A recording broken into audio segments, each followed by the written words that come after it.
The Douglas DC-7 cockpit is a good representation of a 1950s airliner. It's a lot different in appearance than a 21st century airline cockpit.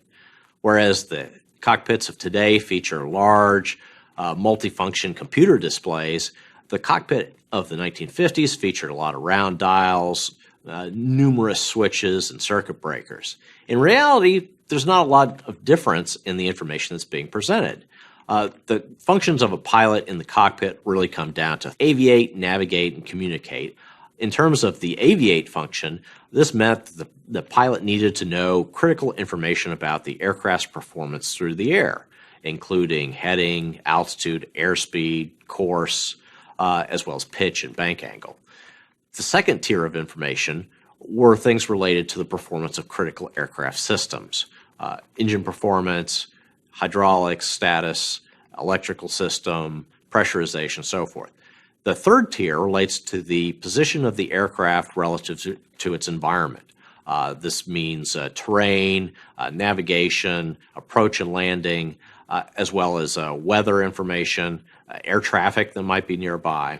And the final tier is the exchange of information with the outside world, the communication part of it.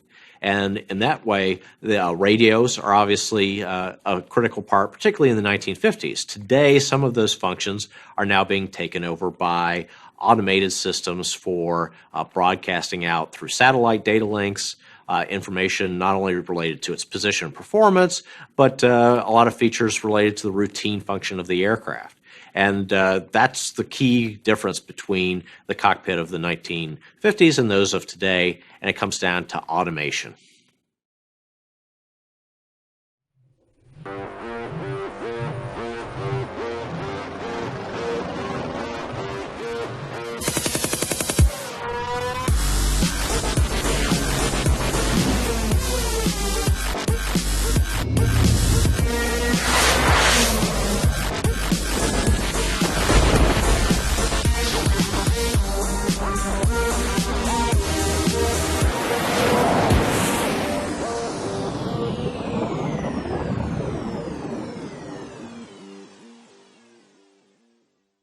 Some of the most adventurous and risky flying at the dawn of aviation was carrying airmail. The need was clear. There was a huge pent-up demand to get letters delivered to their destination in record time. And the airplane was the perfect tool for this job due to its high speed and ability to travel on a direct route, or as the crow flies. However, airmail pilots were crashing their aircraft with unsettling frequency. Why were so many skilled pilots losing control of their aircraft? Part of the problem was that the pilots simply lost their way and then ran out of fuel before they could identify a suitable place to land. Navigation in the earliest days was done solely by ground reference. Pilots would pick out landmarks, such as water towers, or recognize characteristic geographical features. The safest route was to follow railroad tracks from town to town. So each town would paint the name of the municipality in large letters on the water tower or other large buildings. Many of the early crashes occurred when the pilots attempted to fly into the clouds. But clouds led them to a bigger problem than merely getting lost. After a short period of time in the clouds, pilot after pilot would inexplicably enter into a spiral dive, exiting the bottom of the cloud in a screaming dive that would result in a crash. So what was so insidious about flying into the clouds? You would think that a competent pilot could simply hold the wings level and proceed cautiously until exiting the cloud, much as you might make your way through a dark room with your eyes closed. Well, it turns out that it is nearly impossible to keep the wings level without some kind of visual reference for the horizon. Given enough time, just about any pilot will enter into an undetected turn. By conservation of energy, going into a turn at constant power will cause the plane to lose altitude, so the turn will develop into a spiral dive, leading to what is called a graveyard spiral. This slight turn at the start can begin due to any number of perturbations. And if the turn is sustained for even a brief period, the inner ear ceases to respond to the stimulation, and the pilot will feel as though the aircraft's wings are level. At the same time, since the aircraft is turning and the lift vector is tilted away from the vertical, there is a loss of lift in the vertical direction and the airplane starts to descend. If the pilot notices this descent on the altimeter, the natural tendency is to pull back on the control stick. This input only serves to tighten the turn, and things quickly get out of hand. Time after time, in the early days of aviation, pilots and their aircraft were tragically lost due to the graveyard spiral. This dire situation led Charles Lindbergh to conclude, before his famous 1927 transatlantic flight, aviation will never amount to much until we learn to free ourselves from the mist. This was a significant conundrum that was becoming a limiting factor to the growth of aviation in the 1920s. So what could be done? If a pilot cannot see outside the aircraft, and if the inner ear cannot be trusted for the sensory input to keep the wings level, how can a pilot possibly fly into the clouds? Well, this is where a special set of cockpit instruments come into the picture, developed by none other than Jimmy Doolittle. Yes, the same Jimmy Doolittle who led the 1942 raid on Tokyo. Doolittle possessed a fascinating combination of technical know-how and flying practice, a gulf that was not often bridged in those days. Not only did he earn a PhD in aeronautical engineering from MIT in 1925, but he was also an accomplished air racing pilot, having won several of the most competitive air races, including the Schneider Cup in 1925, the inaugural Bendix Trophy in 1931, and the Thompson Trophy in 1932.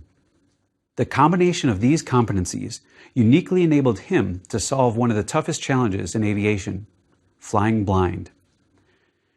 Doolittle's contribution was to guide the development of the following three critical instruments: an artificial horizon, which would faithfully provide a representation of the pitch and roll of the aircraft relative to the horizon.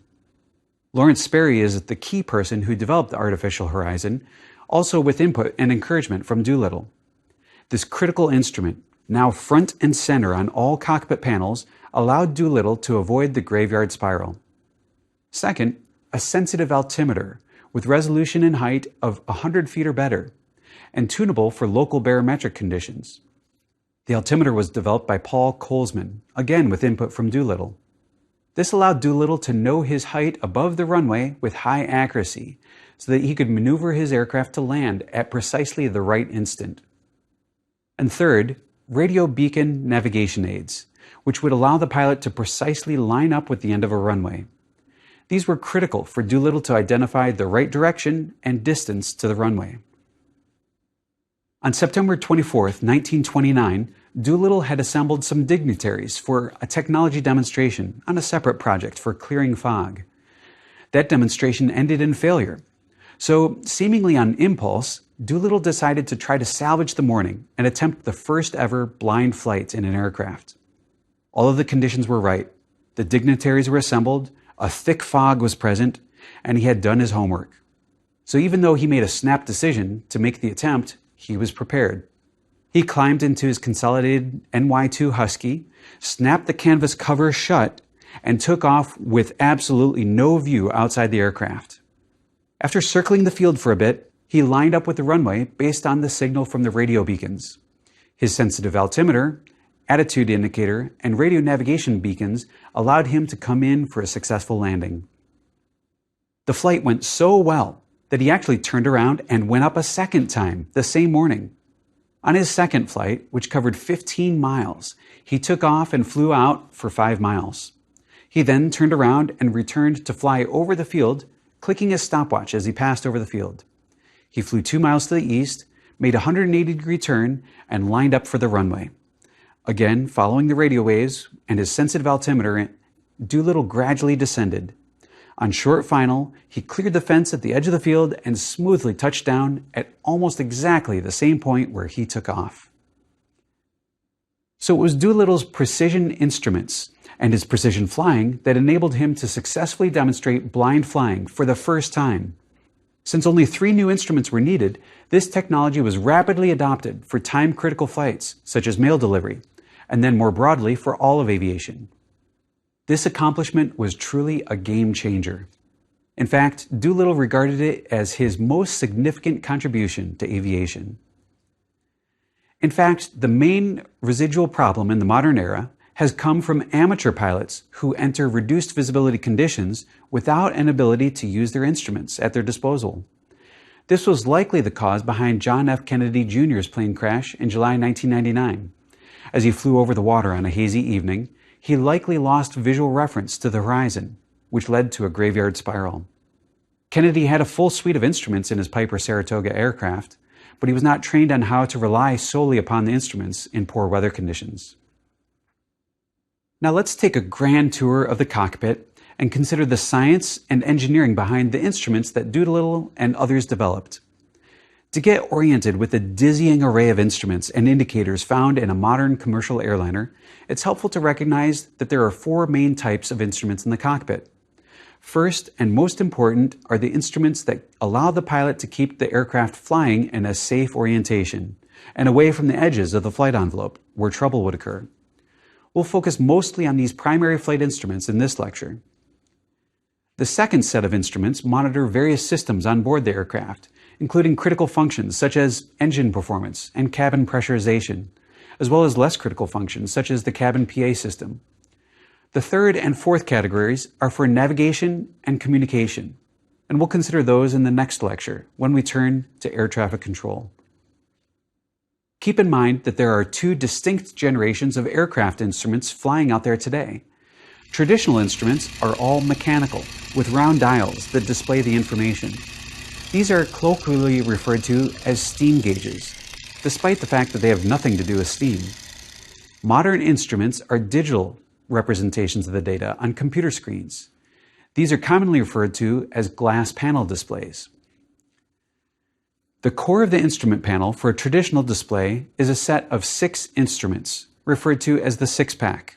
In the center of the top row, featured prominently, is the attitude indicator, which displays information about the aircraft's orientation relative to the ground. Surrounding this critical attitude indicator are the airspeed indicator, altimeter, turn coordinator, heading indicator, and vertical speed indicator. The altimeter indicates the aircraft's altitude by measuring air pressure from the side of the airplane. The aircraft designers choose a location on the side of the fuselage where the local air pressure will be as close to ambient pressure as possible, despite the acceleration of flow around the aircraft. Now, we know that air pressure decreases with altitude. This relationship is so reliable that the altimeter is calibrated based on the hydrostatic equation to convert between the measured pressure and an altitude. It's important to recognize that a properly configured and calibrated altimeter will read the altitude above sea level, not the height above the ground level. So a pilot must carefully track the elevation of the local terrain and obstacles, which are indicated on aviation charts, in order to ensure that the flight altitude is sufficiently high to avoid a collision. Now, there may be a few concerns coming to your mind about this approach. You could reasonably argue, why not use GPS instead? Isn't that a more modern and accurate approach? It turns out that GPS is indeed pretty good at altitude measurement, but a well-calibrated and correctly set altimeter is actually more accurate than GPS for measuring height. You might also argue that an altimeter would be sensitive to the daily variations in barometric pressure associated with weather patterns. Indeed, this is the case, but we have some methods to take care of this. First, the altimeter has the provision for setting a reference pressure, which can be set to the local barometric pressure reading. The setting of this reference pressure shifts the calibration of the altimeter so that it reads the appropriate altitude. Throughout a flight, the pilot must continually update the altimeter's reference pressure in order to maintain the correct altitude reading. This is because there are spatial and temporal variations in barometric pressure due to weather systems, and an aircraft can readily traverse through these pressure gradients. In order to help pilots with this function, air traffic control will provide the local barometric pressure reading anytime an aircraft comes into its airspace or anytime there is a change in pressure. If the altimeter is not updated appropriately, then the aircraft will be higher or lower than what is read on the altimeter. So changes in local pressure require everyone in the system to update their settings. This updating can be a bit cumbersome for high-speed aircraft that are quickly traversing across weather systems. For this reason, any pilot flying above 18,000 feet within the US will set the altimeter to a reference pressure of 29.92 inches of mercury, which is standard sea level pressure. So all of the pilots flying above 18,000 feet are knowingly flying with a miscalibrated altimeter. It turns out that it doesn't matter, since there are so few ground obstacles above that altitude. Only 4 mountains in North America reach that high, 3 in Alaska and 1 in Mexico. Instead, the primary concern is to maintain proper vertical separation between aircraft in order to avoid collisions. If 2 aircraft were to fly on a collision course with altimeters set to different reference pressures, causing one at 21,000 feet to be too high and the opposing one at 22,000 feet to be too low, then there could be a significant risk of a mid-air collision, even though everyone thinks things are okay. So instead, there is better safety if everyone flies with the same reference pressure on their altimeter. When an altimeter is set to 29.92 inches of mercury, the reported altitude is known as pressure altitude. It's basically the altitude above sea level if the barometric pressure were 29.92. In order to avoid confusion between altitude indications below or above 18,000 feet, the altitudes above that limit are referred to as flight levels. There are discrete layers of the upper atmosphere, ranging from flight level 180 for 18,000 feet, all the way up to flight level 600 for 60,000 feet. Each aircraft flies at a discrete flight level, which is designed to ensure separation, but will not ensure constant height above sea level.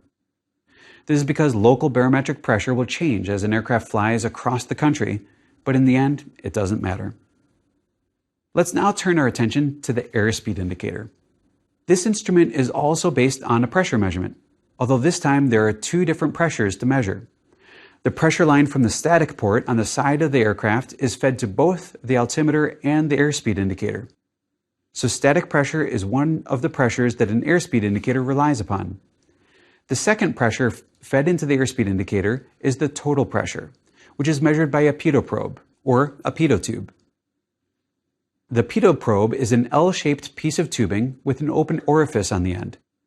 You'll see the pitot probe at various locations on the aircraft, sometimes hanging beneath the wing on a small Cessna. On a commercial airliner, it might be on the side of the fuselage, near the front of the aircraft. The probe is designed so that the pressure measured on the very tip of the probe at the orifice is the total pressure, or the stagnation pressure. Now let's recall from our earlier discussions on wind tunnels in Lecture 6 that the total pressure results from a pressure buildup as the flow is decelerated to a complete rest at a stagnation pressure. The airspeed indicator measures the difference between total pressure and static pressure, which is dynamic pressure. From our discussion of the Bernoulli equation in Lecture 6, let's recall that the dynamic pressure is the product of 1/2 times the density times the square of velocity. So all that we have to do is manipulate this expression to solve for airspeed and come up with a value for density. In principle, we could measure temperature and calculate density directly in modern aircraft and then use this for an accurate calculation of airspeed, which we call true airspeed. However, perhaps surprisingly, the airspeed indicator has a built-in assumption of standard sea level density. With this assumption, the instrument reads out what we call indicated airspeed. Clearly, the constant density assumption becomes increasingly erroneous as the aircraft climbs to higher altitude. In fact, indicated airspeed will differ from true airspeed by about 14% when flying at an altitude of 10,000 feet, by 27% at 20,000 feet, and will have a 39% difference at 30,000 feet. So why would aircraft designers do such a thing? Well, there are 2 main reasons. First, there is a significant advantage to the inherent simplicity of a single measurement, dynamic pressure in this case, which is then converted to airspeed. A single measurement of pressure is measured by the deflection of internal bellows, which in turn is translated into rotation of the needle on the gauge through mechanical linkages. This was the best that could be done in the early days of aviation, so the method persists.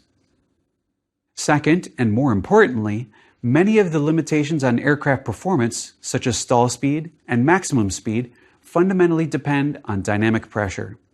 And recall that the airspeed indicator directly measures dynamic pressure, so that there is a 1-to-1 correspondence between the indicated airspeed and these maximum and minimum speed limits.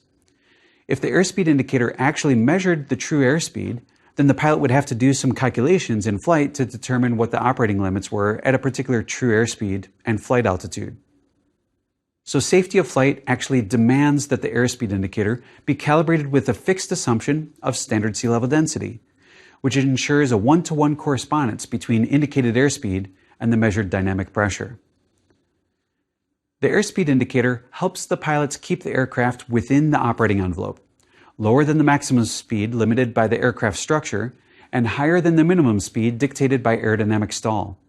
So it's one of the most critical instruments on the entire airplane. In flight, however, there is a common way that the airspeed system can fail. Any time that the aircraft flies through a cloud and the local air temperature is below freezing, there's a significant risk that ice could form on the pitot probe. If ice forms over the pitot probe, then the measured total pressure will be locked in. How can this risk be mitigated? Well, there is an important design feature of all pitot probes that includes a heater element inside the pitot probe, which should melt the ice. Proper function of the pitot heat relies upon the pilot recognizing the potential for icing to occur and turning on the pitot heat. But the pitot heat effectiveness is also limited and can be overpowered when the aircraft is in heavy icing conditions. So pilots are also trained to recognize the telltale signs of pitot ice and should be able to carefully maneuver the aircraft to escape the icing conditions while staying within the operating envelope. However, pilots have not always responded well to pitot icing conditions. Consider the case of Air France Flight 447 from Rio to Paris on June 1, 2009. The aircraft encountered icing conditions, which led to ice crystals clogging the pitot tube.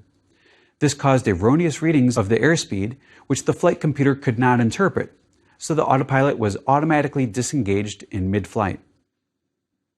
What happened next was a series of incorrect and even inept responses by the pilots to attempt to control the airplane.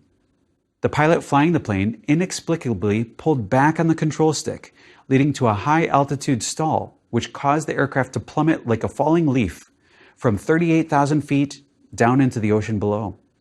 Tragically, this accident could have been avoided if the pilots had appropriately recognized ice on the pitot tube and kept the airspeed and pitch at reasonable levels. Now, we wouldn't know anything at all about the causes of this crash if it weren't for the recovery of the flight data recorders, or black boxes as they are sometimes known, from the ocean floor. There are actually two data recorders. One is for flight data, and the other is for cockpit sounds.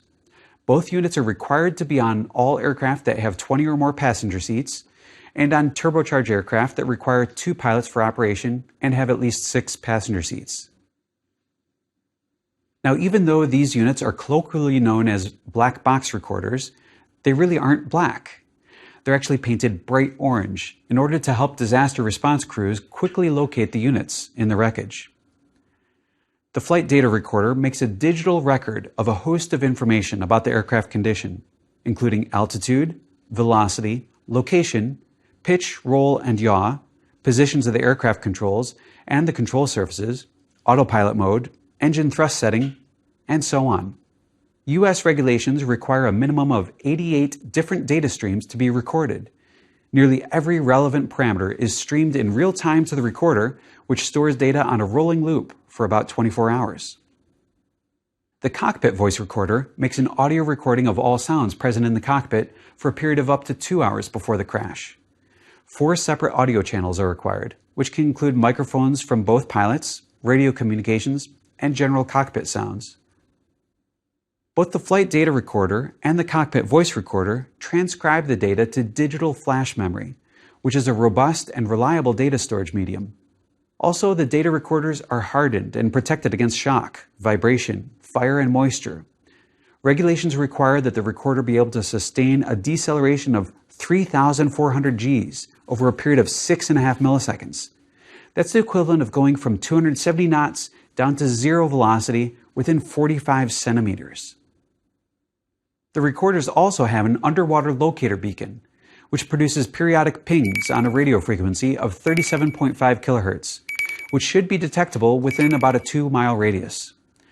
The 2 black box recorders are battery-powered, completely independent of any aircraft system, with a design lifetime of 30 days. And the submersion depth is rated to at least 20,000 feet underwater. These features help the search and recovery crews locate the beacons, even in very harsh underwater environments. Amazingly, even after the onboard batteries run out, the units can survive for a long time, beyond the design lifetime. With the Air France crash in June 2009, it was extremely difficult to locate the recorders since the flight went down over a region of the Atlantic Ocean where the sea depth measured over 13,000 feet. It wasn't until April of 2011, almost 2 years later, that the recorders were found and the data recovered. Once the accident investigators had located the flight data recorder and the cockpit voice recorder, it was just a matter of time before the pieces started coming together for a reconstruction of the events leading to that fateful accident. Now there's another instrument that's connected to the same pitot-static system, and that's the vertical speed indicator. This instrument measures the rate of climb or descent by monitoring the rate of change in static pressure and performing a comparison with a calibrated leak within the instrument. It's not nearly as critical to flight as the altimeter and airspeed indicator, but it's useful for determining the optimal rate of climb or descent. The other three instruments in the standard six-pack are based on gyroscopic principles. A spinning gyroscope operates based on the conservation of angular momentum, which keeps the axis of rotation fixed in space. This physical principle is the reason why a toy top will continue to spin with its axis upright even when disturbed by small perturbations. Aircraft instruments rely on gyroscopic principles by allowing the aircraft to rotate around a spinning gyro. Since the gyro maintains a fixed orientation from when it was initially spun up, any rotation of the aircraft about the gyro can be translated into an indication on the instrument. All that the aircraft has to do is keep the gyro spinning. The gyros found on aircraft can either be mechanical or electrical. Six-pack instruments rely on mechanical gyros, where the gyro is actually mounted within the instrument. The most common way to spin up the gyros on a traditional aircraft is to use an engine-mounted vacuum pump, which continuously draws a jet of air across a turbine connected to the gyroscope, and the airflow spins the gyro. This works well as long as the vacuum pump doesn't fail. The other method for spinning up the gyros is to use an electric motor, driven off the aircraft battery. Modern aircraft with glass panel avionics use MEMS rate gyros, which are much smaller, lighter, and more reliable. Data from the gyros and accelerometers are fed into a flight computer, which integrates the data streams and provides the same information to the pilot as what the mechanical gyros do. The most critical instrument within a gyro is the attitude indicator. This is the artificial horizon that Jimmy Doolittle developed, which provides a visual reference of the horizon for the pilot, no matter what the visibility conditions are outside the airplane. Since it is such a critical instrument, it is located front and center on nearly all aircraft. Inside the instrument is a spherical shell with the bottom half painted brown and the top half painted blue, with the dividing line indicating the horizon. Due to gyroscopic principles, the orientation of the artificial horizon will always be aligned with the actual horizon. If the nose is pointed down, then the artificial horizon rises and brown fills the window. Or in a climb, the window is mostly blue. The outside of the instrument is calibrated with markings to indicate the bank angle for the aircraft in a turn, and the horizon will tilt to the left or right with the turn. So this single instrument can provide the critical reference needed to keep the wings horizontal and the aircraft level. Large commercial aircraft often feature completely independent attitude indicator systems for the pilot and co-pilot, providing a hedge against failure of one of these flight-critical systems. The heading indicator provides the exact same function as a compass. This is another instrument that relies on a gyroscope. In this case, the instrument indicates which direction the aircraft is going, based on azimuthal heading, or the compass direction where the aircraft is heading. Now, all aircraft also have a compass on board. So why the need for a heading indicator? Well, there are a number of reasons that the compass is less than ideal for navigation in flight. First, the compass indicator must be floating in fluid in order to swing freely, but this feature makes it extremely difficult to read the compass while in turbulence. Also, any time an aircraft turns or accelerates, the compass will give a false reading due to inertial effects on the needle. The heading indicator offsets these limitations by providing a stable and somewhat reliable indication of compass heading. The disadvantage of the gyroscopic heading indicator is that it is susceptible to gyroscopic precession. This is the same physical effect that leads to the wobble of a top over time, friction effects integrated over time, and the gyro will gradually lose its orientation. So, in an aircraft with a mechanical gyro heading indicator, the instrument must be reset periodically to match the compass indication. So the compass is really on board for calibrating the heading indicator and to serve as a backup instrument in the event of gyroscopic failure. The final instrument in the six-pack is the turn coordinator, which provides an indication of the rate of turn of the aircraft and whether the bank and yaw are in coordination. A coordinated turn will have some deflection of the rudder to keep the tail following along the direction of the turn, instead of slipping or skidding through the turn, where the tail is on the inside or the outside of the flight path. The markings on the instrument directly show which way the aircraft is turning and the rate at which it is turning.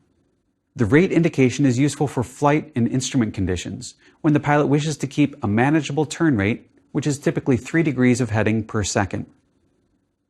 So the most critical instruments out of the 6 are the airspeed indicator, altimeter, and attitude indicator. Flight without these would be extremely hazardous. Now that we've looked at the traditional six-pack of instruments, let's talk about the modern evolution in aircraft instruments, the glass panel display. The glass panel operates off of the same physical principles, gyroscopic principles and measurement of pressure, but it displays it in a very different way that is much better and more intuitive for a pilot to work with. Let's take a look. First, the attitude indicator is still based on gyros, but instead of displaying it on a small 2-inch display, now it spans the entire screen where you have this artificial horizon, allowing the pilot to use his or her peripheral vision to interpret the attitude of the aircraft. Along the top, you can see a turn indicator to see where the wing position, the bank angle is. You have an altimeter right here that tells you the altitude as a ticker display, as well as a digital display, read in feet. You have an airspeed indicator here, which is also a ticker display, measured with the numerical value as well as the bar chart. Then right here is the directional indicator, the directional gyro, which tells you basically like a compass which way you're heading, as well as other navigation information. So it's a nice compact representation, everything all at once here, with this modern evolution in glass panel avionics. On modern commercial and military aircraft, and now even some smaller general aviation aircraft, there's also an angle of attack indicator, which can determine how close the aircraft is to stall under all conditions, even during turns or other acceleration. Another feature of large aircraft that helps the pilot avoid stall is the stick shaker. This device is built into the control column that dramatically vibrates the control stick anytime the flight condition is approaching stall. It's an important visceral input designed to grab the pilot's attention and alert to the imminent stall condition. A related device is a stick pusher, which automatically pushes the stick forward to lower the nose in order to avoid stall. So now we can appreciate the main instruments for maintaining control of the aircraft. But so much more is needed to get the aircraft where it needs to go. Next time we'll talk about the suite of radio navigation and communication equipment on board most aircraft, and how the pilot interfaces with the ground-based support services provided by air traffic control.